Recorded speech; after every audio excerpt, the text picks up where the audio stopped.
দুর্ঘটনাগ্রস্ত school bus, অল্প বিস্তর আহত বেশ কয়েকজন খুদে পড়ুয়া। চলতে চলতে হঠাৎই বাসের চাকা খুলে দুর্ঘটনার শিকার হলো একটি বেসরকারি স্কুলের বাস। ঘটনায় আহত হলো বাসে থাকা বেশ কয়েকজন পড়ুয়া। সাত সকালে দুর্ঘটনাটি ঘটেছে শিলিগুড়ি জলপাই মোড় সংলগ্ন এলাকায়। জানা গিয়েছে, ফুলবাড়ির একটি বেসরকারি স্কুলের বাস ছাত্রছাত্রীদের নিয়ে স্কুলে যাওয়ার সময় হঠাৎই গাড়ির পিছনে থাকা চাকা খুলে যায়। চাকা খুলে যাওয়ার রাস্তার উপর বাসের পিছনের অংশ আছড়ে পড়ে, আর তাতেই আহত হয় বেশ কয়েকজন খুদে পড়ুয়া। মুহূর্তের মধ্যে আতঙ্ক ছড়িয়ে পড়ে এলাকায়। স্থানীয়দেরও সেখানে থাকা ট্রাফিক পুলিশের সহযোগিতায় শিশুদের উদ্ধার করে অন্য বাসে স্কুলে পাঠানো হয়। মাঝে মধ্যেই এমন বেসরকারি স্কুল বাসগুলি দুর্ঘটনা নিয়ে প্রশাসনের দিকে আঙুল তুলেছে শহরবাসী। এসে ড্রাইভার পুরোটা সাপ্লাই নিয়ে আসলো। টোটাল স্কুল বাস প্যাসেঞ্জার মানে স্কুল ছাত্রী টোটাল ছিল। ওখান থেকে ড্রাইভারের কিচ্ছু দোষ নেই। ড্রাইভার যতটা আমার যদি ক্ষমতা থাকতো ড্রাইভারকে আমি মালা পরাতাম।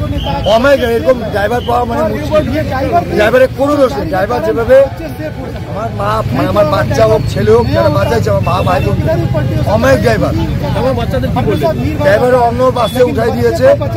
দেব স্কুলের ডিএবি স্কুলের বাস স্কুলে গেছে বাচ্চারা, আপনারা খোঁজ নিয়ে দেখতে পারেন।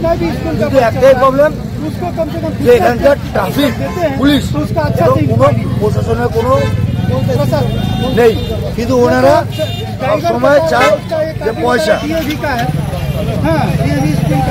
বাচ্চাদের কারো কিছু হয়েছে কি না, বাচ্চাদের কোনো ফল নেই, বাচ্চারা টোটাল স্কুলে গেছে। মৃত্যু হয়েছে ঘটনাটা নিয়ে বিষয়টা কি জানেন আপনি? শুনেছি মোহাম্মদ হামিদ লালু বলে ছেলেটা আছে, সে জুলির সঙ্গে থাকতো আর নিজের মধ্যে কিছু দ্বন্দ্ব হয়েছে, তার মধ্যে ওকে একটু মারামারি যেরকম হয়ে পিটিয়েছে, তারপরে ছেলেটা মারা গেছে। কি কারণে মৃত্যু জানা গেছে? পিটিয়েছে ওকে। সমস্যাটা কি নিয়েছে? সমস্যাটা ও তো ওর ঘরেই থাকতো সারাদিন। ওই ছেলেটা ওই ঘরেই থাকতো, কি হয়েছে হঠাৎ জানি না। যে আমিও খবরটা পেয়েছি, তারপরে ওর বাড়ির লোকের সঙ্গে আমার সম্পর্ক করতে পাইনি এখন অবধি।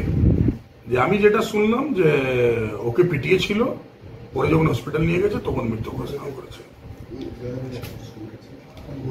চাকদহ তথা নদিয়ার সর্ববৃহৎ ও স্বনামধন্য দীর্ঘ 25 বছরের সুপ্রতিষ্ঠিত কম্পিউটার শিক্ষা কেন্দ্র ভারত সরকার অনুমোদিত নেহেরু যুব কম্পিউটার শিক্ষা কেন্দ্র। বেসিক থেকে অ্যাডভান্স, বিটেক থেকে এমসিএ সমস্ত অত্যাধুনিক কোর্সসমূহ যেমন AI, data science, Python, Java, digital marketing এছাড়াও সমস্ত রকম বেসিক কোর্স স্কুল সিলেবাস অনুযায়ী শেখানো হয়। বর্তমানে যে কোনো কোর্সে ভর্তি হলেই অ্যাডমিশন ফিসের উপর 50% পর্যন্ত ছাড়।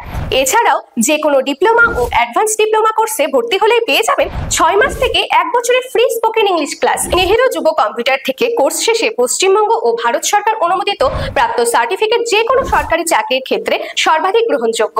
আজই যোগাযোগ করুন স্ক্রিনে দেওয়া ঠিকানায়, অথবা বিশদে জানতে কল করুন আমাদের নম্বরে।